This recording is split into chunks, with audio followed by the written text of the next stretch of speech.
estamos muy contentos de seguir con ese ciclo de charlas de la Escuela de Arquitectura de la Universidad de La Rioja, del taller 4. Ese ciclo de charla empezó el año pasado y los estamos llevando a cabo ya desde hace 2 años, con el nombre de Aportes Internacionales a la Enseñanza de la Arquitectura. Y hoy tenemos a Lucía Pesci, que es profesora y licenciada en Geografía de la Universidad Nacional de La Plata, doctorando en Urbanismo por el Politécnico, me imagino, UPC de España. La Universidad Politécnica de Cataluña, efectivamente. Exacto.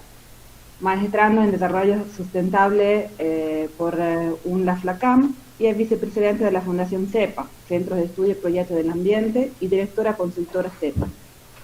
Vicepresidenta ejecutiva y coordinadora académica de FLACAM, Foro Latinoamericano de Ciencias Ambientales, Cátedra UNESCO Red UNITWIN para el Desarrollo Sustentable Covener del equipo de sustentabilidad de la iniciativa global Our World Heritage. Como parte de CEPA y FLACAM, ha participado en más de 50 proyectos desarrollados en Argentina, Uruguay, Paraguay, Brasil, México y España, tanto en la escala urbana como en la territorial. Su práctica profesional abarca los siguientes campos: desarrollo urbano y territorial sustentable, ordenamiento urbano y territorial, planificación estratégica, planificación y gestión del turismo sustentable, planificación y gestión del territorio y del paisaje, proyectación ambiental, así como otras dimensiones asociadas a la formulación, gestión y evaluación de proyectos de desarrollo en pos de la sustentabilidad en general. Te dejo la palabra, Lucía, y bueno, muchísimas gracias de estar con nosotros. Bueno, gracias, te agradezco fundamentalmente a vos, por supuesto a Arnaldo Vaca, entre los amigos Nano Vaca, veo que se están sumando más amigos también a esta charla. Por supuesto agradezco fundamentalmente la generosidad de invitarme a este importante ciclo, a este lindo ciclo que ustedes están desarrollando, y por supuesto a todos los que se están sumando generosamente a escucharme en esta sesión.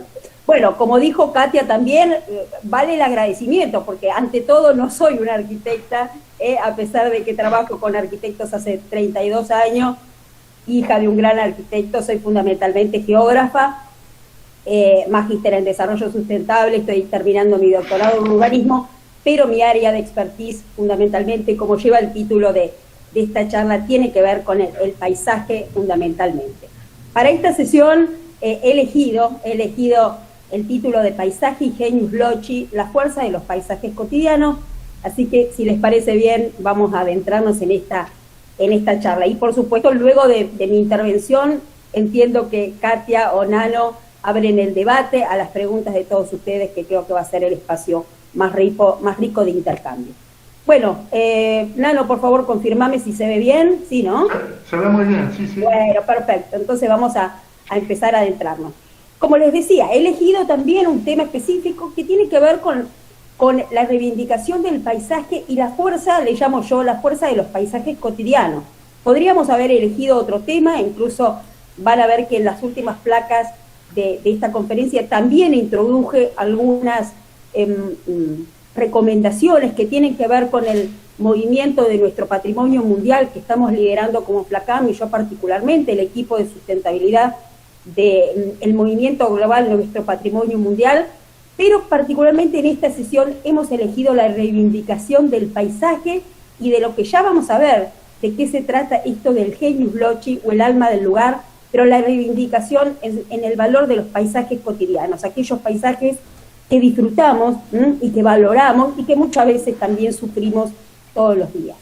Para comenzar esta charla, muchas veces con Rubén, nos gusta mucho Italo Calvino, quiero compartir esta frase con ustedes porque tiene que ver con el espíritu de esta sesión y con el espíritu, está claro, de la Fundación CEPA y de FLACAM, en las cuales desarrollo mi actividad profesional desde hace 30 años, ¿no? Esto es una construcción colectiva, lo que les voy a mostrar siempre, nunca las producciones del conocimiento o de la praxis son de uno solo, ¿no? Son mías como parte del equipo de CEPA de FLACAM desde hace 32 años. La frase dice, es una frase del libro que además les recomiendo, que se denomina 6 propuestas para el próximo milenio, de hecho fue escrito en el 1989, así que el próximo milenio es en el que estamos. Así que lo que hago es tomar la posta de esa propuesta que nos hace Italo Calvino y que me parece que hay que profundizar cada vez más.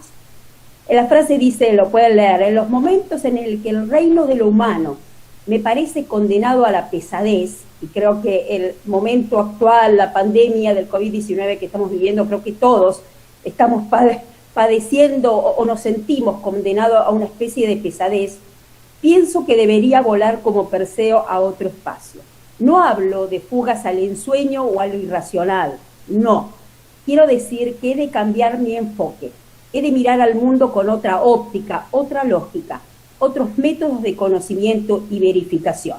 Y este es una de las propuestas de esta conferencia y es una de las propuestas, esta mirada diferente que propone desde hace ya mucho tiempo el Foro Latinoamericano de Ciencias Ambientales. Las imágenes de levedad, no de liviandad, de levedad que busco, no deben dejarse disolver como sueños por la realidad del presente y del futuro. Buscamos siempre la praxis, la necesidad de implementar estos nuevos métodos de conocimiento y verificación. Y voy a empezar también, además de esa frase de Italo Calvino, con otra frase que tiene que ver justamente con el paisaje y con aquello que voy a hablar, que es la importancia de la lectura y el lenguaje del paisaje. Y es una frase de Goethe, ni más ni menos, que dice, la Tierra es un libro compuesto por fragmentos de épocas muy diversas, un jeroglífico de páginas colosales. Y no por nada, todas las imágenes que van a ver, por supuesto, después les comparto en PowerPoint para que lo puedan rever las veces que quieran. Seguramente esta sesión se está grabando, así que lo van a poder revisar. Las imágenes también están elegidas ex profeso. Estas son las líneas de Nazca, ni más ni menos, ¿no? Y entonces me parece que esta metáfora, pero que es ciertamente real, esto de ver a la tierra, al paisaje como un espacio de lectura, como un libro compuesto por un texto, por fragmentos de épocas muy diversas, pero que un jeroglífico de páginas colosales donde podemos encontrar mucha información para conocer, para comprender y para reinterpretar, para saber proyectar de manera sustentable. Bueno, voy a pasar la primera, un poco esta conferencia se estructura en algunas partes, hay una introducción que voy a tratar de pasar bastante rápida, pero que me pareció importante compartir con ustedes, que son lo que yo llamo algunas nociones elementales como punto de partida.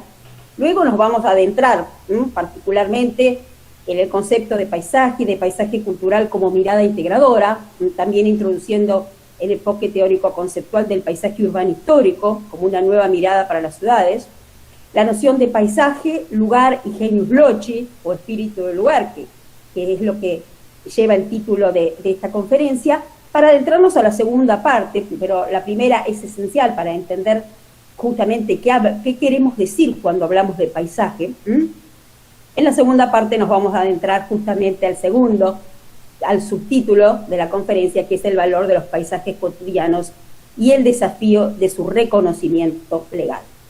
Bueno, las introducciones, esas nociones elementales como punto de partida.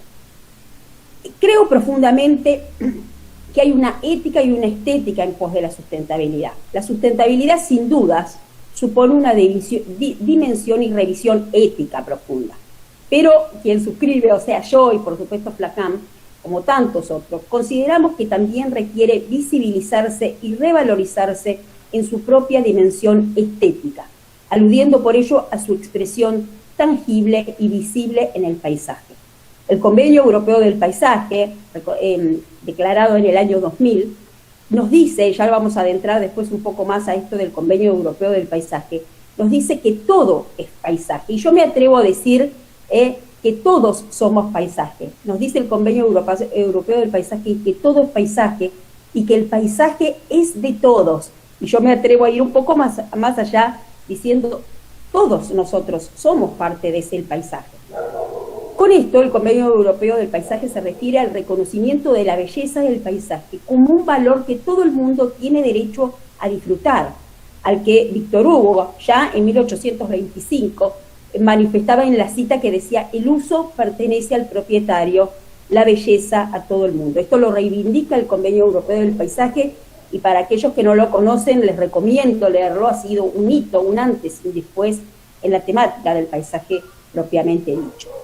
El contenido histórico del paisaje, es decir, el hecho de que cada paisaje sea lugar de lectura del mundo en su complejidad, el espacio donde contemplar nuestra historia, recuerden aquellas líneas de Nazca de la segunda placa que les dije, tiene implicaciones estéticas relevantes.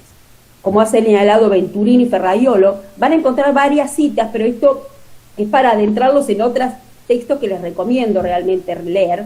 No, yo no voy a profundizar en algunos aspectos, pero les voy a dejar algunos autores y algunos links que creo que, bueno, por lo menos los estimulo a ustedes a profundizar si les interesa este tema. Ferraiolo dice que los valores estéticos que reconocemos hoy en cada territorio están estrechamente ligados a la posibilidad de contemplar y leer en sus paisajes la complejidad de la historia del mundo que se expresa estéticamente en el sentido de cada lugar. En los paisajes son individualizables las mutaciones sociales, las modificaciones de los modos de producción, las formas urbanas, los modos de vida, de actividad laboral y económica, sobre todo la visión del mundo y de la vida. Del mismo modo, el paisaje es memoria del territorio, porque puede entenderse como un orden simbólico y visual. Expresa, fíjense, las claves biogeográficas o hilos conductores mencionados. El paisaje es un sistema de signos que puede ser interpretado. Existe una dimensión ética de la estética del paisaje. El paisaje es un interesante punto de encuentro entre ética y estética. Finalmente, el paisaje es una expresión también de la sustentabilidad deseada. Todo lo que el paisaje contiene, de la misma manera, Rafael Mata, cuando nos reconocemos citando a Thor, se refiere a todo lo que el paisaje tiene de conciencia y conciencia social del territorio, ratificando la capacidad del ser humano para percibir el paisaje y reconocerse en él y como parte de él, y al mismo tiempo ser expresión estética y ética de un momento histórico y social determinado. Frente a estas posiciones que compartimos, la proyectación del paisaje asume un compromiso ineludible, no solo ético, sino asimismo estético, pues presupone un proceso-proyecto de lectura del paisaje, pero asimismo una intervención de y en el mismo, respetando su carácter o ADN en pos de la sustentabilidad. Pero claro, esto tiene, como les decía, algunas premisas subyacentes, y es el concepto de ambiente y el ambiente como proyecto. A ver, la realidad compleja, ¿el ambiente qué es? No es, tenemos que discernir, el ambiente es todo, es la realidad compleja, es el territorio, es el paisaje, es la implicación sociedad-naturaleza. Y en ese sentido, sí hay una premisa subyacente que van a transitar a lo largo de esta conferencia, que tiene que ver con que ese ambiente es posible y necesariamente debemos proyectarlo y reproyectarlo. Otra premisa subyacente es el desarrollo sustentable como meta, ¿no? La sustentabilidad como meta. En ese sentido, bueno, yo particularmente, lo podemos debatir después en la segunda parte de esta conferencia, ¿no? Si es posible o no el desarrollo sustentable. Creo que es posible alcanzar, que existen experiencias exitosas de buenas prácticas de sustentabilidad. No sé si de manera completa, sí creo profundamente que el desarrollo sustentable o la sustentabilidad debe ser una meta del quehacer profesional cotidiano, tanto de los arquitectos como de cualquier disciplina y, por supuesto, trabajando transdisciplinariamente fundamentalmente. Luego, no voy a adentrarme, podría ser el espíritu directo de otra conferencia, pero sí hay una premisa subyacente, que es la diferencia entre sustentabilidad y sostenibilidad, que es un debate que FLACAM reivindica mucho desde hace muchísimos años. Reitero, no son nociones diferentes, etimológicamente distintas y paradigmáticamente distintas. Nosotros creemos profundamente más en la sustentabilidad que en la sostenibilidad, en la necesidad de un cambio de paradigma completamente distinto, que está más asociado a la autosustentabilidad que a los conceptos de sostenibilidad. Pero reitero, no quiero poner ese debate en juego, lo podemos poner en la segunda parte de esa sesión si a alguno le interesa. Y el último punto, premisa subyacente, es la importancia de reconceptualizar el concepto de resiliencia. Muchas veces se entiende este concepto de resiliencia más como una adaptación a las condiciones adversas y no, la resiliencia es otra cosa. Mejor dicho, la resiliencia es adaptarse a las condiciones adversas, pero superar también esas condiciones adversas. Resiliencia y sustentabilidad para FLACAM tienen mucho en común. Entonces tenemos que trascender el concepto de resiliencia solo como adaptación a las condiciones adversas y trascenderlo hacia una noción de proyecto alternativo. Bueno, no voy a profundizar, pero como siempre me gusta en las conferencias o en las clases que doy, luego que el material a ustedes les sirva para profundizar. La sustentabilidad en ese sentido, o el desarrollo sustentable, por supuesto, aluden a una mirada integral, o sea, suponen no solo la sustentabilidad ecológico-natural, sino, por supuesto, también la necesidad de trabajar y de buscar la sustentabilidad socioeconómica, la sustentabilidad espacial, la sustentabilidad cultural, la sustentabilidad social y también una dimensión que quizás hoy para nosotros es la más desafiante, que es aquella de la sustentabilidad institucional, la gobernabilidad y gobernanza del territorio, del paisaje en este caso particular. Bueno, hechas esas primeras nociones como punto de partida, ahora sí vamos a adentrarnos en uno de los títulos de esta conferencia, que es el concepto de paisaje.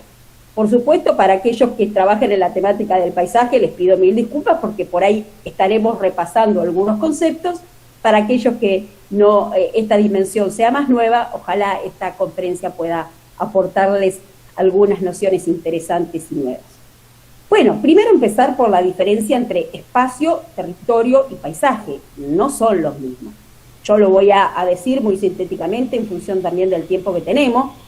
Cada uno de estos conceptos podrían profundizarse en una hora completa. Bueno, para empezar, el espacio es un lugar de poder, decía Rafestin en 1980. El espacio es un lugar de poder, mientras que el territorio es el producto del poder. Es una afirmación interesante, realmente creo. Confronta, por lo tanto, espacio y territorio. El espacio es abstracto, el territorio es concreto, e incorpora la noción de poder y el territorio como la expresión de esas relaciones de poder. Rafestin otorga al espacio la condición de escenario y considera el territorio como el resultado del poder sobre este escenario, como la configuración espacial concreta que es su expresión. Esta condición del territorio como configuración espacial concreta, delimitada y objeto de apropiación responde a diversos grados de humanización. Es expresión del poder actuante y se presenta bajo el aspecto del paisaje. Por su parte también Ramón Folch, que es un biólogo, gran amigo y gran eminente biólogo español, pero con una gran trayectoria europea, define el territorio como el fragmento de la superficie planetaria que ha sido configurado de una manera determinada y que es administrado por una colectividad humana concreta. E incorpora un concepto que es el que viene después, que es el de matriz territorial, entendiendo el territorio como un sistema. Entonces, espacio es abstracto, territorio concreto. Ramón Folch nos habla de la trama, del sistema, de la matriz del sistema complejo, y Rafestin nos incorpora toda la dimensión del poder. ¿Pero qué es entonces el paisaje? Bueno, ahí recuperamos, el paisaje es tan nuevo como antiguo, ¿no? Fíjense que recupero yo la primera definición de paisaje, y específicamente de paisaje cultural. Es una definición de también un geógrafo que es Carl Sauer, allá por 1925, hace mucho tiempo, ¿no? Que es la noción más clásica quizás, que es el paisaje cultural está modelado a partir del paisaje natural por un grupo cultural. La cultura es el agente, el área natural el medio, el paisaje cultural el resultado. Pero Joaquín Sabaté Bel, que es un arquitecto también paisajista, director del Departamento de Urbanismo de la Universidad Politécnica de Cataluña, dice que el paisaje cultural, y esta es una definición tan sencilla que a mí siempre me gustó, porque es muy fácil de retener, es muy coloquial y nos permite, ¿no?, explicar el paisaje a los actores sociales en el territorio, ¿no?, los proyectos propiamente dichos. Joaquín dice que el paisaje cultural es la huella del trabajo del hombre sobre el territorio, es el resultado de la acción de un grupo social sobre un paisaje natural. Así entendido, el paisaje cultural es el registro humano sobre el territorio. Fíjense, es como una huella. Recuerden las líneas de Nazca, recuerden aquella frase de Goethe inicial. Es como un texto que se puede escribir e interpretar, o interpretar, escribir, reescribir, pero al mismo tiempo reescribir constantemente. Esto también alude o me lleva a mí a reflexionar sobre la idea del territorio como palincesto que incorporó André Corvós ya hace unos 25 años atrás en un texto precioso que también les puedo compartir si les interesa. Esta idea del paisaje como un palincesto, como un hipertexto también, para los que son más jóvenes quizás me van a entender mejor cuando hable de hipertexto que cuando hablo de palincesto, pero la idea es la misma, ¿no? El paisaje o el territorio como un texto que podemos leer, que podemos interpretar y que estamos permanentemente reescribiendo, pero lo importante es reescribirlo, o que lo que es lo mismo, proyectarlo y reproyectarlo de manera sustentable. Rafael Mata, un gran amigo y un gran geógrafo también, territorialista, que ha sido uno de las figuras clave en el Convenio Europeo del Paisaje. En cambio, define el paisaje, fíjense, empieza acá a incorporar la noción de patrimonio, que también es esencial en la configuración del paisaje, en la construcción del territorio, como hacedores del espacio y del territorio, la comprensión del patrimonio, y lo van a ver que se va introduciendo también en toda mi conferencia. Define el paisaje como patrimonio de patrimonios, o dicho de otro modo, entiende al paisaje como vertebrador de patrimonios culturales y naturales, materiales e inmateriales. Y ahí, bueno, Rafael Mata, que ha trabajado mucho con Josefina Gómez Mendoza, dice, se aboga, o sea, se propende que dada la territorialidad de los paisajes, fíjense que vuelve a reinterpretar esta diferencia entre territorio y paisaje, y la singularidad de sus valores, también se reconozca al paisaje como patrimonio. Es más, como el patrimonio de los patrimonios. Y esa imagen que pongo tiene que ver con esto. Siempre se trata de la Sierra de la Tramuntana, en Mallorca, España, que ha sido declarada en el 2011 como Patrimonio de la Humanidad, ni más ni menos que de la mano de Joaquín Sabaté, que recién les decía yo, les proponía la frase de paisaje cultural de Joaquín. Joan Nogué, que ha sido el director del Observatorio del Paisaje de Cataluña, también una institución referente, les recomiendo también que aquellos que les interese la temática del paisaje hurguen, métanse, que tiene además una página web fabulosa, Observatorio del Paisaje de Cataluña. Joan Nogué, en cambio, nos desafía un poquito más, ¿no? Y dice, el paisaje se entiende dependiendo de quién lo mire. ¡Wow! Ahí la cosa se empieza a complicar, ¿no? Es por esto que surgen distintas acepciones del concepto, pero principalmente estas se entienden bajo tres lógicas distintas. El paisaje puede ser entendido tanto como visible, tangible y perdurable, cuanto invisible, intangible y efímero. Fíjense, ya el paisaje no es el territorio, no es solo lo tangible, incorpora otras dimensiones que tienen que ver con lo sensorial, que son fundamentales en la construcción del paisaje. Y por lo tanto el paisaje es una construcción social. Bueno, allí dice, se trata de una mirada integral del paisaje, donde también la dimensión del tiempo tiene un rol esencial. El paisaje es dinámico y ahí agrega una dimensión de complejidad aún más. De este modo, la moderna elaboración del concepto de paisaje ha permitido también volver a reconducir un viejo concepto. Antes el paisaje era una fotografía, ahora el paisaje es más bien entendido como una película. El paisaje eran aquellas representaciones pictóricas, ¿no?, del romanticismo, y hoy el paisaje está reconocido más bien, se constituye como una construcción cultural, como les decía, cuyos rasgos más significantes pueden ser reconocidos como de valor social. Y si tienen valor social, se transforman en patrimonio. La dimensión patrimonial solo es factible, solo es posible, algo es patrimonio, solo en el marco de la aceptación social, cuando reconocemos identidad en ese paisaje y por consiguiente resultado de una cultura o que forma parte de una cultura. Patrimonio es aquello que tiene valor para nosotros mismos, y ahí vamos a incorporar, asociando, ¿no?, esta idea de paisaje con esta idea de valorización, de identidad, que tiene que ver con el alma del lugar o con el genius loci, y la valorización de esos paisajes cotidianos, que es el objetivo de esta charla. Es un concepto con una notable carga simbólica, no cabe la menor duda, aparece como un componente relevante de la memoria colectiva, ¿no? Aquí empieza a tener ese valor estos paisajes. Reitero, los paisajes, patrimonio es aquello que tiene que valor para nosotros mismos. Muy distinto es aquello que puede tener valor como patrimonio de la humanidad. Siempre hago esta distinción, porque a veces conocemos el concepto de patrimonio por los patrimonios de la humanidad, que es fabuloso, que trabajo en ese tema también, pero aquello que es patrimonio mundial de la humanidad son los paisajes excepcionales, de carácter que representan algún momento social históricamente determinado de la historia, que tienen universalidad, que tienen singularidad, pero esto no quiere decir que el resto de los paisajes cotidianos, no tengan una carga patrimonial importantísima para a nivel local y regional. Y esa es la reivindicación que también queremos poner sobre la mesa. Entonces, esta concepción del paisaje como un recurso cultural permite también concebirlo como plausible de proyectarlo y de proyectarse. Y aquí aparece la noción de paisaje no solamente como algo que observamos o de lo que formamos parte, sino de algo que somos responsables como profesionales, y más aún como profesionales o hacedores del territorio, como son los arquitectos, como somos los geógrafos, como son los ingenieros, como son los sociólogos, los antropólogos, los arqueólogos, los ingenieros agrónomos, y en realidad todas las disciplinas.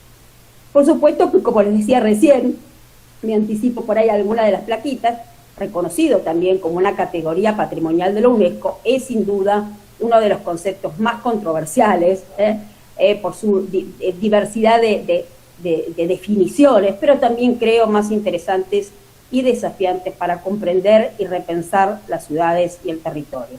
Y ni decirlo también la arquitectura, porque la arquitectura es una parte de la ciudad, es una disciplina que forma una parte fundamental de la construcción de la ciudad y del territorio.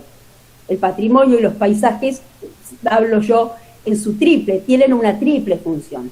Son una oportunidad para repensar la identidad de cada uno de las ciudades o de los territorios urbanos, sea rural. Son también un vector, son un recurso para el desarrollo local, y creo que también son un interesante instrumento para pensar esta relación que es inescindible, pero que también es bastante difícil a veces, entre la conservación,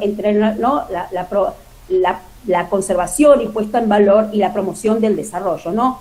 Y hablo de desarrollo, por supuesto, no hablo de crecimiento, porque son dos cosas diametralmente distintas. Bueno, voy a una placa o dos nada más, solamente a nivel casi informativo, para aquellos que les interese el concepto de paisaje y sobre todo el paisaje urbano. No me voy a meter aquí porque podría ser una sesión completa del enfoque teórico, conceptual y metodológico del paisaje urbano histórico, pero sí lo quiero poner sobre la mesa, que ante el advenimiento, digamos, de algunos hitos o íconos arquitectónicos de la arquitectura moderna, y sobre todo en Europa, y el impacto que ha tenido sobre el paisaje urbano, se ha construido, digamos, la temática del paisaje ha sido más trabajada a nivel territorial que a nivel urbano en cuanto al patrimonio de la humanidad.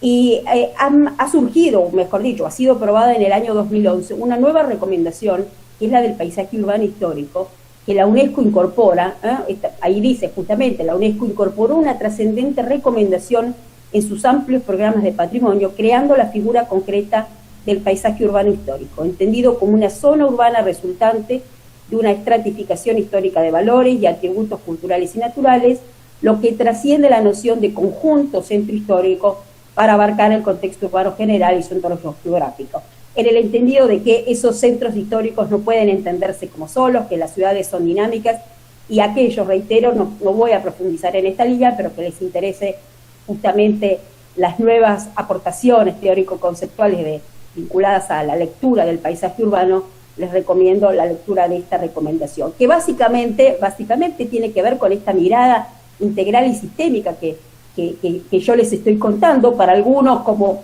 Arnaldo Baca, que seguramente nos está escuchando, no es ninguna novedad, pero como siempre, en general, el marco jurídico normativo está detrás de lo que muchos venimos trabajando hace tanto tiempo, ¿no? Para los arquitectos, para los hacedores del espacio urbano, que entienden perfectamente que la ciudad es dinámica, entender que la ciudad está construida, como lo precona la recomendación del paisaje urbano histórico, por estos estratos que tienen que ver, como ahí dice, con el medio edificado, con las infraestructuras, con la topografía, con la estructura urbana, pero también con los procesos económicos, con los valores sociales, con las prácticas culturales, con los espacios abiertos, es fundamental. Reitero, quizás para los arquitectos, para aquellos que trabajan en la dimensión urbana hace tanto tiempo, esto no es ninguna novedad, pero sí es un esfuerzo de articulación entre los que pregonamos el valor de la ciudad y del territorio como un espacio complejo en permanente dinámica, y quizás los patrimonialistas más acérrimos que, digamos, miraban al patrimonio como un objeto que no se podía tocar, ¿no? Reitero, les recomiendo la lectura de esta recomendación a aquellos que les interese el tema. Y ahora vamos a adentrarnos en lo que es el genius loci, ¿no? Esta palabra tan bonita, pero que también a veces no sabemos exactamente qué quiere decir, y que es la contracara del título de esta conferencia, Paisaje y Genius Loci. Primero voy a mostrar nada más que algunas imágenes, ni siquiera voy a decir lo que es, casi no importaría, a pesar de que son algunos paisajes emblemáticos y que yo creo que han sabido en su diseño y reproyectación conservar y poner en valor este genius loci. Algunos van a reconocer las imágenes, otros no importa. Puedo decirles de dónde es cada una, por supuesto, y podemos volver después, pero creo que fundamentalmente quiero que al percibir, que esta es no una destreza transdisciplinaria y esencial, al percibir, como si estuviéramos recorriéndolo, ojalá pudiera ser así, pudiéramos reconocer cuál es el genius loci, casi como un ejercicio que podemos hacer en otro encuentro, si así lo desean, ¿no? Cómo podemos, a través de la percepción, de la lectura, de los patrones de ese territorio urbano o rural, reconocer el genius loci. Y también, ¿por qué no?, cómo ha sabido reconocer el genius loci de cada lugar, en este caso la imagen de la derecha, Molina Campos, en una pintura, como también ha sabido, en este caso, descifrar los patrones o atributos que le dan el alma del lugar, en este caso de la Pampa Argentina, por el pintor, ¿no? Molina Campos. Bueno, ni que decir esta imagen, que todo el mundo lo reconocerá. Pero ¿de qué se trata exactamente? Genius loci es un concepto romano. De acuerdo con las creencias romanas, fíjense qué bonito, cada ser tiene su genius, su espíritu guardián. Este espíritu da vida a la gente, pero también a los lugares. Los acompaña desde su nacimiento hasta su muerte y determina su carácter o esencia. El genio del lugar configura el espacio, otorgándole identidad mediante los elementos que lo componen, la disposición, formas, escalas, algunos parámetros difíciles de describir, de cuantificar o de clasificar.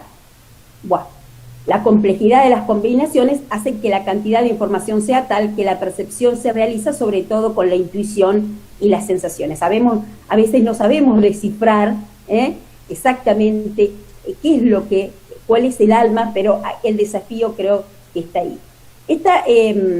Esta noción la ha incorporado fundamentalmente, esta es una placa que tiene mucha información, lo único que quiero de aquí decir es que a aquellos que les interese profundizar y sobre todo en este concepto de genius loci, les recomiendo leer a Christian Norbert Schur en su libro bastante viejo pero precioso, que se llama Aproximación a una fenomenología de la arquitectura. La dimensión del tiempo permite que el espacio y el carácter sean una realidad viva, es decir, lo que se entiende por el genius loci de un lugar. El genius loci de un lugar se puede entender cuando por medio de las cosas, el orden, el carácter y la luz, decía Christian Norbert Schulz, se puede entender y describir el tiempo. Y ahí agregué una frase que es contundente y que creo que a todos nosotros nos va a permitir entender mejor de qué hablaba con aquello del genius loci. Morar no es simplemente una cuestión de habitar, sino de entender tanto los componentes macro como micro del lugar. El Convenio Europeo del Paisaje, del que ya les hablé bastante, está en la misma línea y está a reconocer jurídicamente al paisaje en tanto componente esencial del entorno en el que viven las formulaciones y fundamento de la identidad. Identidad y genius loci, identidad y el reconocimiento del alma del lugar es lo mismo, prácticamente, ¿no? Es justamente la búsqueda de recuperar el genius loci, de poner en valor el paisaje, de rescatar la importancia de descifrar, juego con esta palabrita a propósito, ¿no? El paisaje tiene cifras, tiene signos, y tenemos que descifrarlos, tenemos que descifrar a través de la lectura de esos atributos que dan carácter a un lugar, la identidad profunda que tiene. El paisaje tiene tanto carácter como nosotros mismos. A ver, yo tengo no solo desde el punto de vista estético, tengo el color de ojos, tengo un color de piel, tengo un color de pelo, pero también tengo una manera de ser. Bueno, el paisaje también. Y tenemos que ser capaces de reconocer justamente cuáles son esos atributos que le dan carácter especial a cada paisaje y lo hacen diferente de otro. Este carácter del paisaje tiene que ver con reconocer sus genius loci. Se define el carácter del paisaje, dice ahí, como el patrón distintivo. ¿Cuál es el patrón distintivo y reconocible de elementos que producen que un paisaje sea una entidad particular, diferente de otra, como nosotros mismos? Cada uno de nosotros es diferente al otro, y nosotros podemos rápidamente descifrar por qué somos diferentes a los demás. Lo mismo, la misma invitación es lo que yo propongo yo y otros tantos, por supuesto, para la temática del paisaje. Explorar y comprender el carácter de cualquier paisaje requiere de una investigación sistemática, de descifrar los factores que han contribuido a crearlos y la influencia de las fuerzas, por supuesto, del propio lugar. El paisaje conlleva una carga cultural, histórica, ecológica y subjetiva, y el lugar los significados como seña de identidad, que a su vez es signo y símbolo. No quiero adentrarme aquí porque esto tiene que ver con cuestiones más específicas, ¿no? La lectura del paisaje, el paisaje es un signo y tiene sus símbolos, esa expresión y contenido. Bueno, esto tiene que ver con toda la metodología de la lectura del paisaje, que no quiero profundizar, pero lo más importante aquí es la importancia de leer. Ahí dice la primera frase: ante las fuerzas homogeneizadoras actuales, esta extrapolación de modelos foráneos, ¿no?, que afectan a todos los ámbitos de la vida, incluyendo los de la arquitectura y el urbanismo, se hace necesario y urgente recuperar este genius loci o espíritu del lugar en la proyectación. Es necesario reconducir la arquitectura, la planificación urbana y territorial, en fin, la proyectación ambiental hacia unas concepciones más sustentables, y esto supone recuperar el sentido del lugar. El concepto del lugar empieza a existir cuando se le da sentido a un espacio indiferenciado. Recuerden el concepto de espacio, de territorio, y ahora incorporamos el concepto de lugar, que el lugar tiene que ver cuando existe, cuando está reconocido el genius loci, si no, no podemos hablar de lugar. Características tales como la pérdida de variedad, pérdida de naturalidad, pérdida de estructuración, pérdida de identidades locales y regionales, pérdida de calidad escénica, son algunas de las tantas consecuencias de la falta de sensibilidad en la planificación o de la extrapolación, como les decía recién, de modelos foráneos a escala local y regional. Dichos fenómenos traen como consecuencia empobrecimiento formal. Acá ya hablo en un lenguaje más de arquitectura que de otras disciplinas, ¿no? Evolución al grano grueso paisajístico, desestabilización del campo cognitivo, ausencia de identidad, disfunciones urbanas y paisajísticas, aparición de elementos de escala global sin conexión con lo local, en consecuencia, insustentabilidad, ¿no? La arquitectura del lugar, al igual que el urbanismo del lugar y la proyectación del paisaje, deben incorporar como premisas la afectividad al espacio existencial, no al espacio funcional y abstracto o vacío de identidad, ¿no? Será necesario buscar el espíritu del lugar para generar lugares y no para estimular los no lugares, como se decían alguna vez, que tienen que ver fundamentalmente con la insustentabilidad. Bueno, y ahora vamos a pasar a esta segunda parte, y ya vamos terminando, que es justamente, bueno, el valor de los paisajes cotidianos, de aquellos paisajes en los cuales habitamos en forma permanente, aquellos del el trayecto de mi propio barrio, mi ciudad, a pesar de que puedan no tener elementos de valor excepcional desde la mirada de la UNESCO, pero que tienen un gran valor patrimonial para todos y cada uno de nosotros, y que también hay un gran desafío para su reconocimiento legal que nos permita, a través de algún carácter vinculante, poder manejar y conservar y poner en valor esos paisajes, ¿no? Y su articulación con la temática de la planificación urbana, el crecimiento urbano, etc. En esa línea, y recupero aquí también a un amigo y un maestro que es Rafael Mata, que dice que el reconocimiento de cada territorio, el reconocimiento de que cada territorio se manifiesta paisajísticamente en una fisonomía singular y en plurales imágenes sociales, hace del paisaje un aspecto importante de la calidad de vida.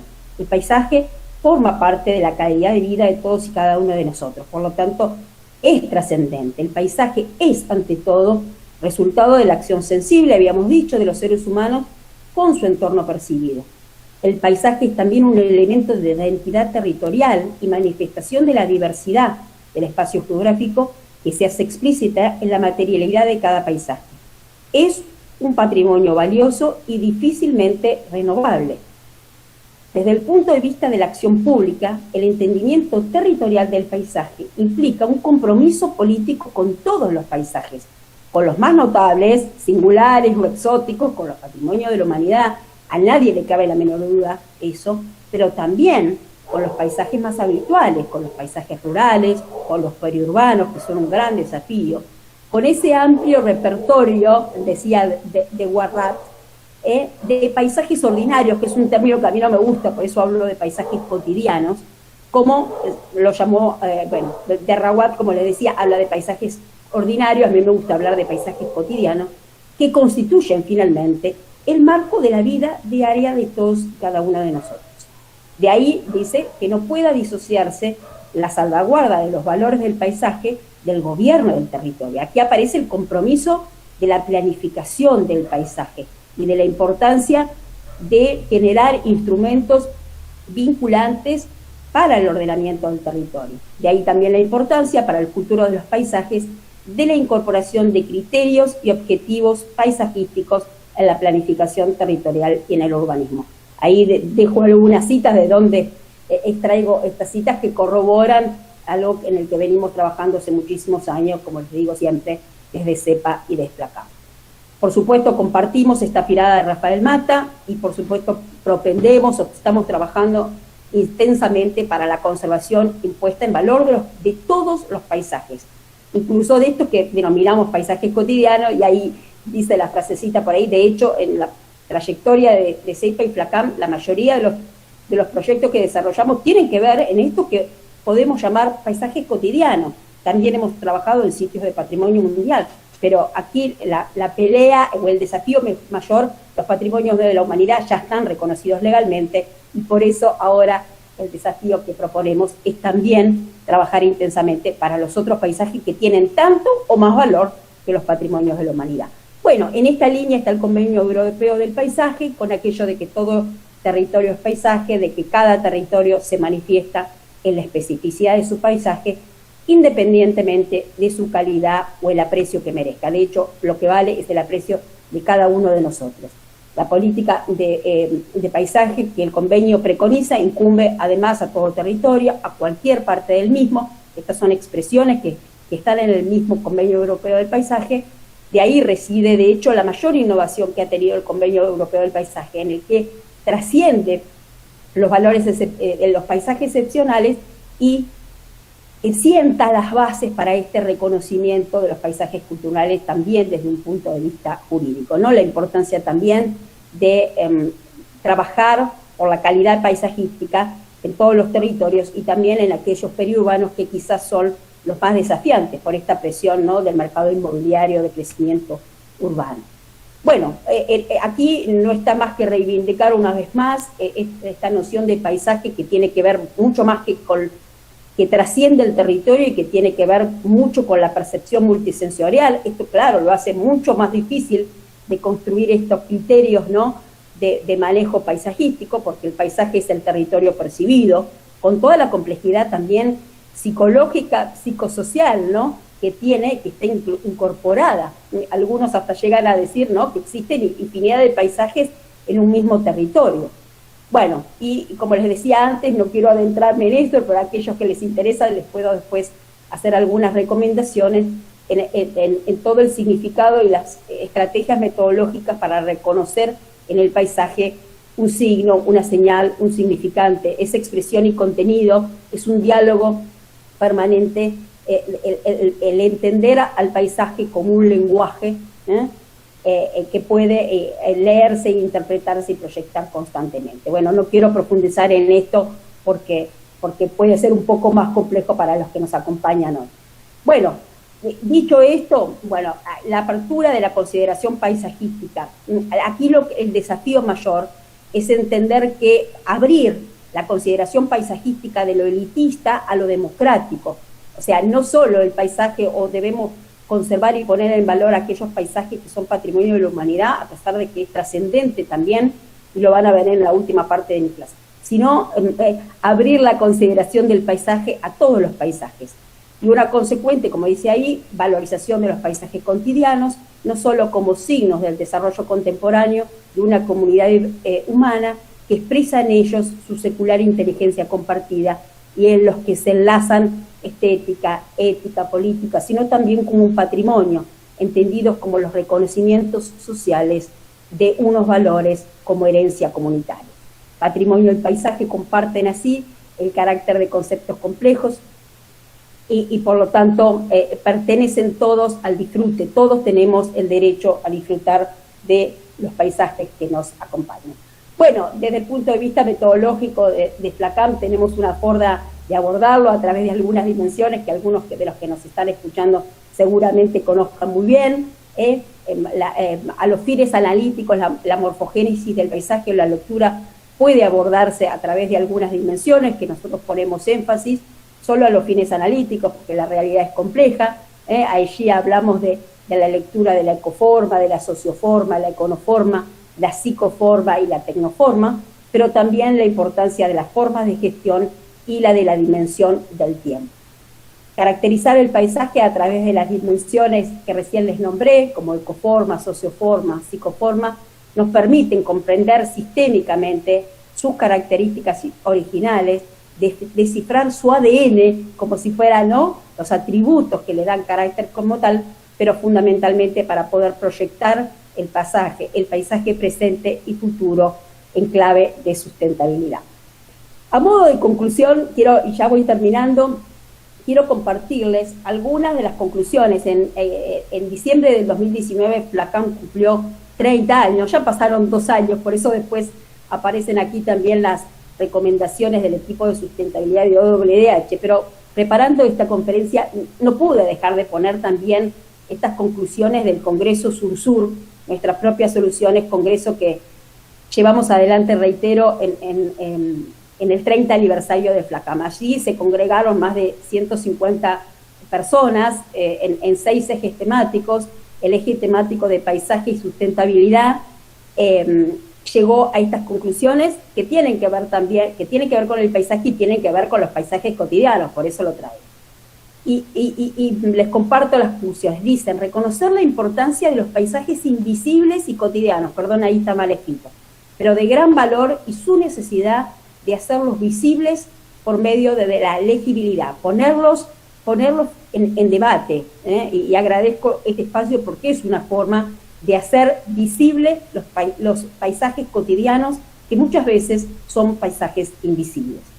Comprender el paisaje y rescatar su autenticidad, está claro, creo que estoy tratando de llegar a algunas frases contundentes que les permitan después registrar todo lo que hemos dicho en esta hora de sesión, un poco menos. Promover la dimensión multisensorial del paisaje y su espiritualidad también, enfatizar el poder de la comunicación, ¿no? Y la importancia de propiciar el relato para cautivar y sentir el paisaje. Y aquí hago un pequeño paréntesis y les cuento. El camino de Santiago de Compostela, que seguramente muchos de ustedes conocerán, o no por haber ido, yo tampoco tuve la oportunidad de ir, pero sí seguramente lo hayan escuchado hablar.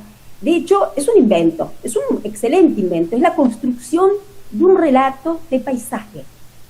Y ahí fíjense la importancia del poder de la comunicación, ¿no? A veces, ¿no?, la construcción de un relato, para bien, cuando digo que es un invento, el Camino de Santiago, por supuesto, es un invento a través de algunos elementos que son reales, que son, por supuesto que sí, pero también hay la construcción de un relato. Bueno, esto de construir un relato para poner en valor los paisajes es también fundamental.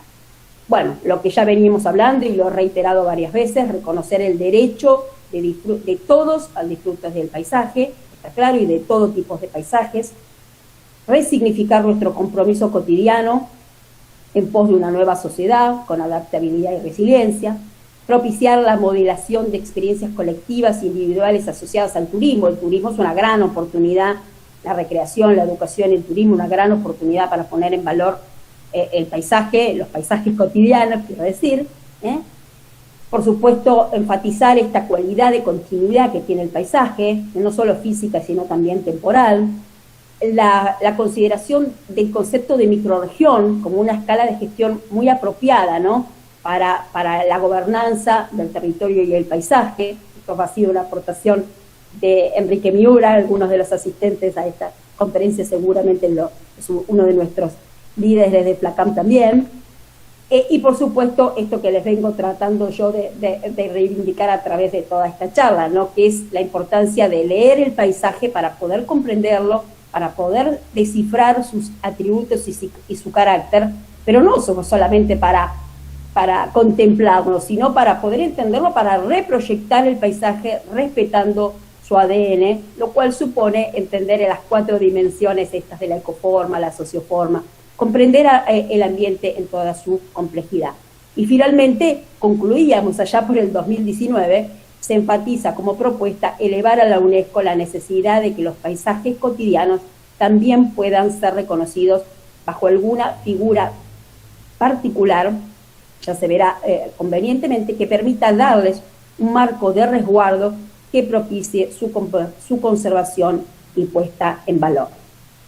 Además, se promueve el reconocimiento, el aprendizaje y la apropiación de un nuevo lenguaje holístico, la interpretación del paisaje como una obra de arte colectivo. Finalmente, es eso, el paisaje es una obra de arte colectiva. Por supuesto, la valorización de las disciplinas, pero también de las predisciplinas, como la percepción, la intuición, la sensibilidad, y fundamentalmente la necesidad de trascender dichas disciplinas en busca de la transdisciplinaridad intrínseca a la proyectación ambiental y la reivindicación de la belleza como un bien de y para todos. Bueno, lo voy a pasar esto rápidamente y quiero antes de terminar, no podía dejar de dar esta charla sin también compartir con ustedes, a los cuales les agradezco profundamente que se hayan sumado, algo muy nuevito. De hecho, esto lo he compartido hace 10 días atrás, no, 20, para ser más exacta, 23 días, que estas son las conclusiones, o parte, mejor dicho, del mensaje final del equipo de sustentabilidad del movimiento global Nuestro Patrimonio Mundial, que FLACAM está liderando a nivel global. En este equipo de sustentabilidad participan 39 personas de 6 regiones del mundo. FLACAM lo está liderando, hemos trabajado más de un año, hemos desarrollado una convocatoria de estudios de caso. Algunos de los que nos están escuchando participan con sus casos de esta convocatoria, así que son protagonistas de estas conclusiones también, y a pesar de que esto sí tiene que ver fundamentalmente con la lectura de la temática del patrimonio, una evaluación del patrimonio y de la Convención Mundial del Patrimonio, espero que puedan leer en este mensaje final y en estas recomendaciones muchas de las posiciones que les he ido contando en las placas anteriores, o sea, la incorporación del paisaje como un elemento trascendente y la valorización también de de muchas de las dimensiones que les he ido tratando de compartir para ir llegando paulatinamente al reconocimiento también de los paisajes cotidianos. En una parte del mensaje final, no les comparto todo, dice que los principios priorizados por el equipo de sustentabilidad de OWH son el paisaje, justamente, el desarrollo a largo plazo a través de economías circulares y regenerativas, el desarrollo de capacidades y comunidad, la comunicación y la transparencia. Fíjense que mucho de esto es lo que hemos estado hablando antes, ¿no? El enfoque transversal y las conexiones territoriales, el entender el territorio como un territorio complejo, con infinidad y, por supuesto, el buen gobierno o propender a la gobernabilidad y a la gobernanza entendida como la incorporación de los actores locales en el manejo y gestión, en este caso de los sitios de patrimonio mundial, pero nunca pueden entenderse esos sitios de patrimonio mundial sin su entorno. De hecho, en la definición de paisaje que queda registrada en este mensaje final del equipo de sustentabilidad, que va a formar parte de las recomendaciones del movimiento rural a la revisión de la Convención Mundial del Patrimonio en el 2022, que cumple 50 años, la Convención Mundial del Patrimonio, ni más ni menos que el órgano rector que define los sitios de patrimonio mundial. Dice que el paisaje es el contexto que le da carácter genius loci al signo. El paisaje es el resultado de interacciones históricas entre sus dimensiones ecológica y sociocultural.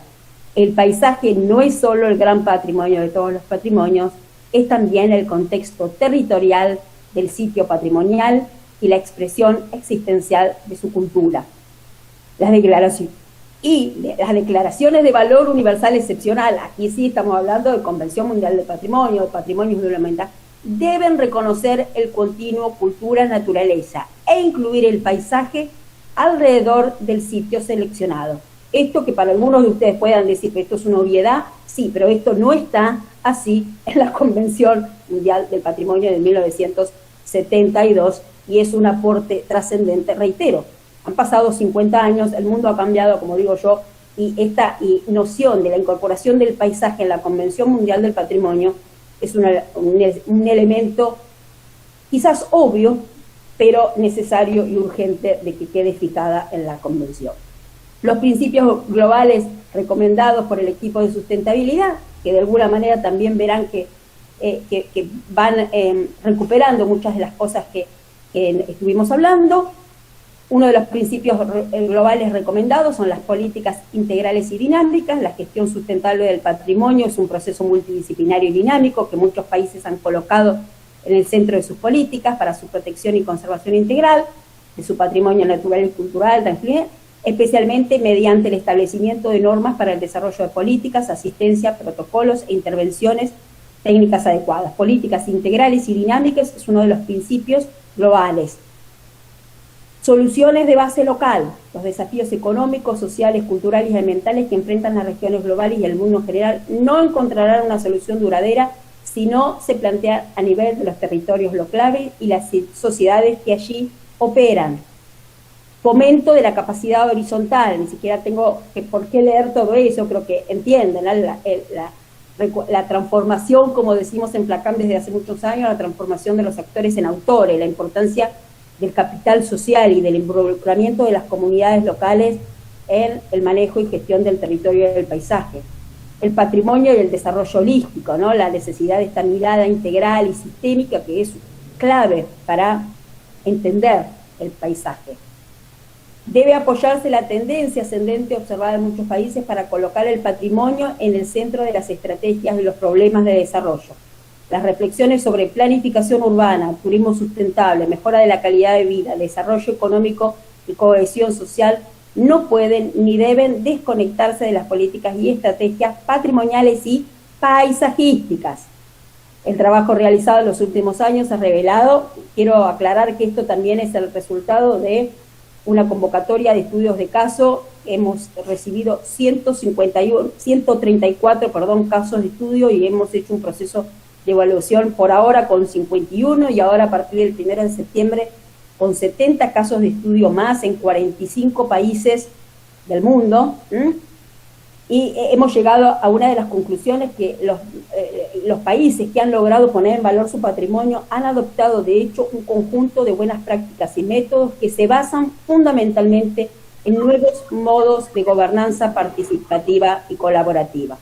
Por eso se recomienda favorecer un enfoque integrado del patrimonio, reconocer la necesidad de involucrar a todos los actores y transformarlos en autores, invertir en fortalecer las instituciones, implementar proyectos piloto integrales de conservación y regeneración, fomentando también la innovación. Aquí no solo tenemos que hablar de preservación y de conservación, sino fundamentalmente también de innovación.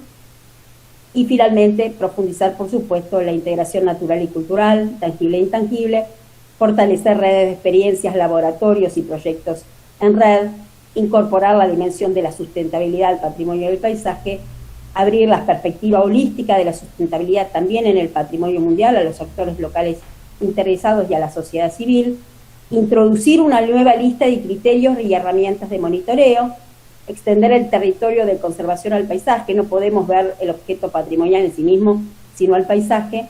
Por supuesto, propender a la construcción de capacidades con enfoques participativos, reformar los mecanismos de gobernanza de la Convención Mundial del Patrimonio y adoptar los sitios de patrimonio mundial como lugares de experimentación del desarrollo sustentable. Por último, no voy a leer, pero por supuesto hay un profundo compromiso de colocar a la cultura en el centro de las políticas de desarrollo sustentable, y con esto termino esta sesión. Les agradezco profundamente el haberme escuchado, espero no haberme excedido mucho más en el tiempo necesario de esto, y bueno, estoy abierta a todas las preguntas que quieran. ¿Me están escuchando? Excelente, excelente. Sí, perfecto. Bueno. ¿Quién está por ahí? Lo veo, ahora veo, perdón, ahí dejé de compartir la pantalla y empiezo a ver a mucha gente conocida y linda. Hola Nicolás, lo veo a Guri también, Josefina. Gracias a todos, por supuesto, por esta participación. Y bueno, nada, estoy abierta a preguntas, inquietudes de los que nos están escuchando. La dimensión política del patrimonio, ¿no? Increíble. Fundamental. Increíble.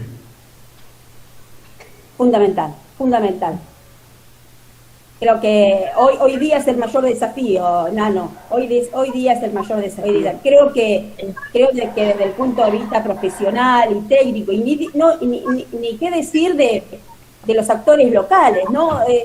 Hay una sabiduría ancestral, ¿no? Los saberes, el diálogo de saberes, que sabemos cómo manejar el territorio, se sabe cómo manejar los paisajes. El desafío, ahí está también Ricardo Palacios. Hola Ricardo. El desafío fundamental tiene que ver con la política, con la gobernabilidad y la gobernanza, con el diálogo, ¿no? Con el bien común también, ¿no? Qué poco saben nuestros políticos del paisaje, ese es el tema. Efectivamente, por eso es el mayor desafío. Y aquí el desafío, por eso el título, que además agradezco a Katy ahí, porque le pasé un par de propuestas de título y a ella le gustó esta, ¿no? Porque podríamos haber hablado de patrimonio mundial, y está claro que es el patrimonio de la humanidad, ¿no? Y está claro que es un elemento también fundamental. En el patrimonio de la humanidad está el acervo de la historia, y tenemos un gran compromiso ahí, y por eso estamos liderando el equipo de sustentabilidad de OWH. Pero no nos podemos olvidar de los paisajes cotidianos. No nos podemos olvidar de las periferias urbanas, y ahí lo veo a Nico y lo veo a Ricardo Palacios, que estamos trabajando también en el desarrollo del parque agrario del Valle Central de Catamarca, ¿no? Con un gran desafío.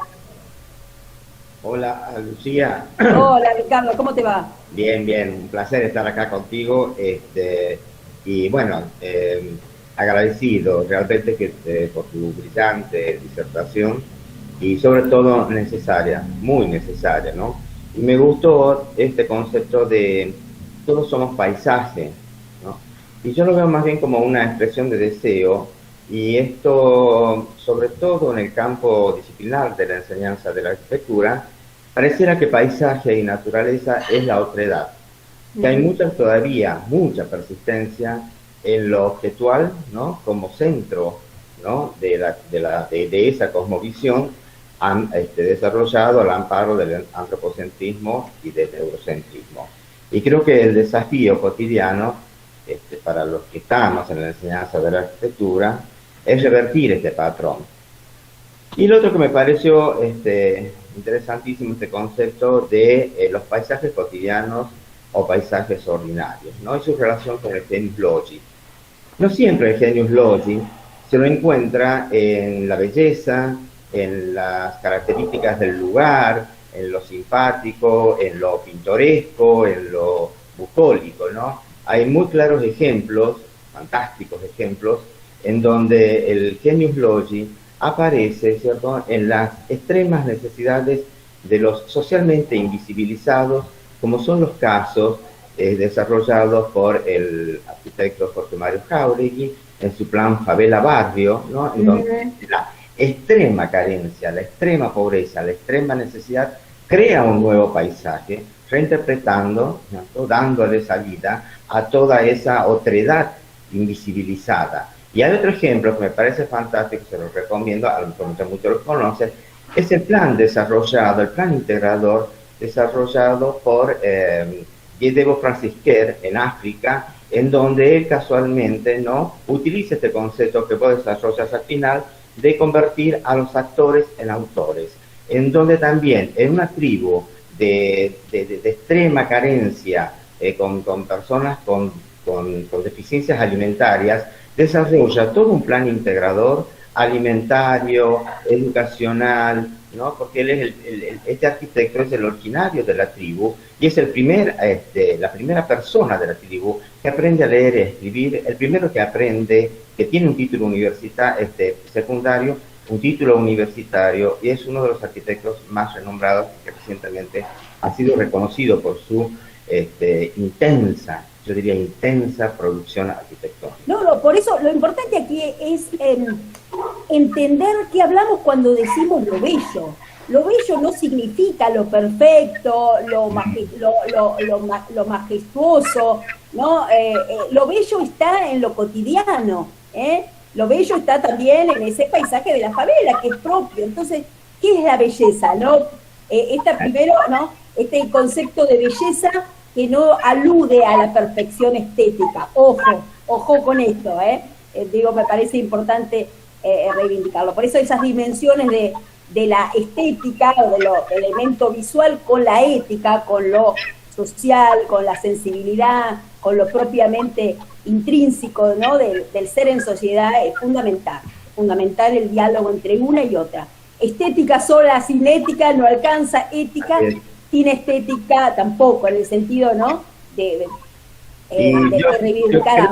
Creo que primero deberíamos comenzar con la ética en pos de una estética, ¿no? No a la inversa. Bueno, yo como geógrafa y no fundamentalmente como geógrafa social coincido, como tenemos que primero entender esa ética, ese ser intrínseco, ese ser en sociedad, cuáles son sus deseabilidades, sus necesidades, para luego, comprendiendo eso, ser hacedores de una construcción de un territorio, de un paisaje y también del objeto arquitectónico. Ahí no me quiero meter en el objeto arquitectónico porque una de las primeras cosas que cuando Katia me invitó a esta charla, dije, yo quiero aclarar que no soy arquitecta, a pesar de que trabajo con arquitectos hace 32 años, soy fundamentalmente geógrafa, proyectista, planificadora urbana y territorial. Así que les dejo el debate arquitectónico propiamente dicho de la microescala, pero bueno, como hacedores del territorio y del paisaje, con un gran rol allí también. Así que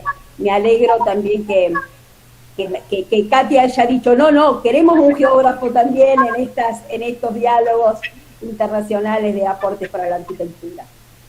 Así que bueno, gracias por la invitación una vez más. Lucía. Sí, Lorena. Te quería decir que a mí me pareció muy interesante esta manera también de construir el paisaje por medio del relato, ¿no? Apelando también a este método transdisciplinario y holístico, ¿no? Y como una manera también de que ese paisaje transgreda, ¿no? Porque muchas veces, más allá de que pasando de la connotación del paisaje, de verlo como una fotografía, ¿sí?, a pasar a un concepto de paisaje más dinámico, ¿no? Y también como una posibilidad de la gente que no lo conoce, que no lo vivió, ¿no? Como una manera de atraer, ¿no? De promocionar esos paisajes, ¿no? Y bueno, y me acordé, nosotros tenemos la Cuesta del Portezuelo, ¿no? Que también está declarada patrimonio, ¿no?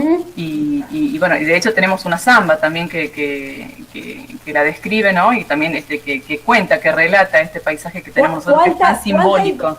¿Cuánta importancia tendrá, ahora te dejo terminar, cuánta importancia tendrá la música para que muchos hayan reconocido ese espacio territorial o ese paisaje como propio, ¿no? Antes de conocerlo, seguramente muchos conocemos la samba y no hemos ido nunca a la cuesta, pero nos la imaginamos, ¿no?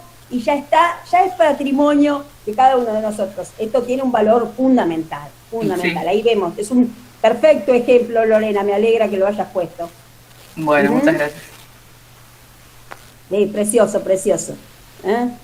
Bueno, también vos trajiste ahí un ejemplo de los distintos niveles de protección, ¿no? Los patrimonios de la humanidad son unos, el patrimonio histórico, los patrimonios a nivel nacional, a nivel provincial.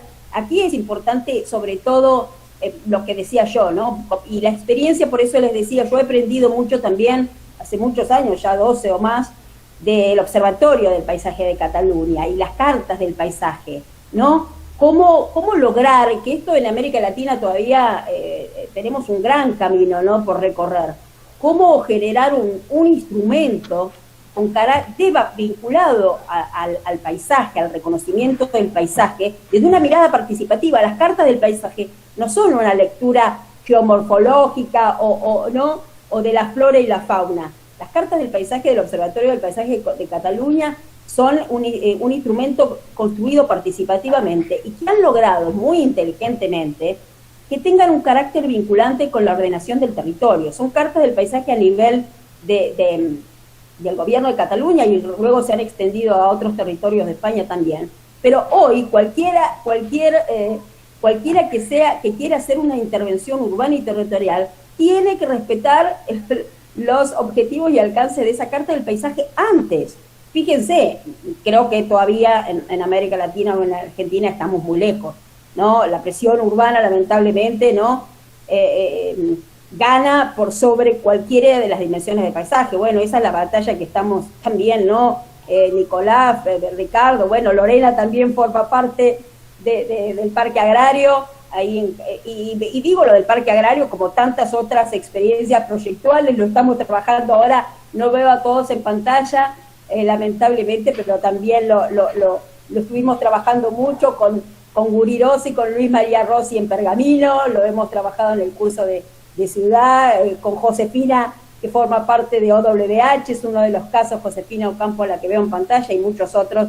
Creo que son uno de los desafíos que todos tenemos que ir trabajando, ¿no? Está la dimensión de la incorporación de la dimensión del paisaje en el quehacer profesional, y de los arquitectos no me cabe la menor duda, porque tienen un rol fundamental, fundamental. Bueno, a ver quién más se anima. Agradezco también, aprovecho el silencio para agradecer, sé que se han sumado muchos alumnos de Lorena, también con Bersky, a esta charla, así que agradezco también y estimulo a aquellos alumnos de primer año de arquitectura que seguramente nos están escuchando a estos desafíos. Ahí yo creo, ya tengo 50, ya no tengo los 20 como cuando nos conocimos con Nano Vaca, ya tengo 50, todavía tengo un largo camino por recorrer, pero creo mejor no hablar de ciertas cosas. Mejor no hablar de ciertas cosas, pero bueno, será que tengo 3 hijos, está claro que el futuro está más que en nosotros, que vamos a seguir, no los vamos a dejar solos y vamos a seguir también, ¿no, Ricardo? Nano, Nicolás, etcétera, y Guri, trabajando 50 años más, pero bueno, formar a las futuras generaciones en esta visión holística, transdisciplinaria es fundamental. Así que bueno, si hay algunos de primer año de arquitectura que nos están escuchando y ojalá ya se han sentido estimulados con esta charla, realmente tarea cumplida, es lo único que digo. Ahí está. Si he logrado seducir a Lorena, a Ricardo, a Nicolás, que ya nos conocemos hace bastante, Nano, si he logrado seducir y estimular a algunos de primer año de las carreras de arquitectura o de la licenciatura en paisaje. Ahí está Martina, gracias Martina, que dice muy buena charla. Creo que este es el mayor estímulo o la tarea, ¿no? Clarísimo los conceptos, grosa, dice Lourdes. Bueno, no es demasiado, Lourdes, pero bueno, te agradezco mucho. Creo que allí está el mayor desafío, ¿no? Y bueno, y si hay que generar muchas de otras espacios como este, ustedes saben que en FLACAM es por lo que trabajamos todos los días. Y no solo la formación, sino la praxis proyectual. A cada uno de los que nos están escuchando y son jóvenes, sé que ese es el desafío de las nuevas carreras de arquitectura que se están creando. También la gente de Tucumán, Josefina, ahí no quiero dejar de nombrar, porque también sé que hay alumnos de Tucumán, de la primera año de la carrera también que se ha creado ahí. Así que, adelante Josefina, si querés compartirnos algo. No, simplemente contarles que esta carrera de arquitectura, nosotros tenemos la carrera en la Universidad Nacional de Tucumán, pero a partir de este año se creó en la Universidad Privada San Pablo Tucumán.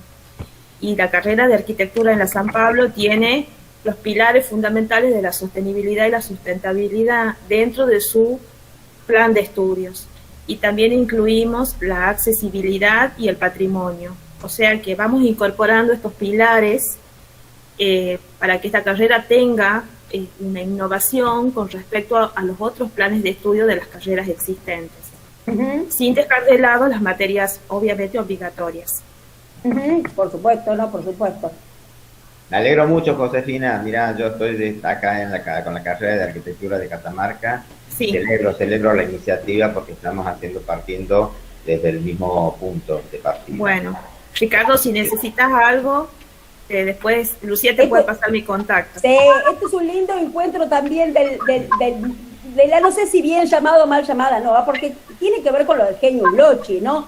Esta mirada regional, esta mirada local, regional, y la necesidad, ¿no? La necesidad de siempre, bueno, como aquella gran frase que nos acompaña ya debe ser 30 años, ¿no?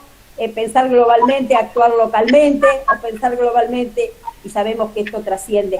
Esto tiene que ver con esta charla, no quería dejar de compartirles también esas últimas 10 placas que puse del movimiento global OWH. Tiene que ver también, o sea, es tan importante uno como otro, y tienen que dialogar entre sí, lo que hace Lorena en su cátedra, lo que hace Josefina, Ricardo, Nano, lo que están haciendo todos ustedes a nivel local y regional, con estos otros movimientos que también son importantes, ¿no? Que intentan también lograr construir recomendaciones globales sin perder las identidades regionales y locales. Y además también es una gran oportunidad, tanto para todos nosotros, porque todos pueden sumarse, todos los que nos están escuchando se pueden sumar a OWH, es un movimiento abierto. Cuanto más nos sumemos, mejor. Cuanto más nos sumemos, mejor a repensar, porque además, bueno, aquí no es un cónclave cerrado, sino un colectivo con el gran desafío de repensar el patrimonio del paisaje, que ha empezado con una gran oportunidad que es los 50 años de la Convención Mundial del Patrimonio, que es casi como digo yo, es una excelente excusa para promover un movimiento que nos ponga a pensar, para articular actores, para organizaciones, grandes expertos internacionales, pero también las comunidades locales, porque el desafío de OWH tiene que ver con poner en cuestión que finalmente el patrimonio mundial, ¿no? O el patrimonio, finalmente está en manos de unos pocos, de los estados parte, de los gobiernos nacionales y no de las comunidades locales. ¿Qué es lo que estamos hablando aquí? ¿Qué es lo que estuvimos intentando, no? Poner aquí. Ahí se ha sumado también otra experta, veo Lorena, hay un asistente de lujo también, así que, bueno, creo que estos espacios son absolutamente necesarios, así que bueno, agradezco una vez más la invitación, Katia y Nano, por supuesto. Bueno, si no hay alguna otra pregunta para Lucía o para alguien del panel. Muchísimas gracias, Lucía, un abrazo grande. No, por favor, ha sido... Saludos para todos. Bueno, muchísimas gracias a todos los que nos han acompañado y gracias a ustedes, Katia y Nano, profundamente por la invitación y tantos amigos que también se han sumado y nuevos amigos, todos aquellos que hayan participado. Les acabo de dejar yo el correo electrónico, voy a mandarle a Katia y a Nano también el PowerPoint, sé que también la han grabado, seguramente lo compartan por ahí, pero escríbanme, voy a escribir ahora, si me dan 2 segundos más, voy a escribir mi WhatsApp, así también el que quiera lo registra, se comunican conmigo y será un placer seguir dialogando. Gracias a todos, Chao, chao. Gracias, Luis. Hasta luego, gracias a ustedes. Gracias, ha sido un lujo. No, a ustedes, por favor.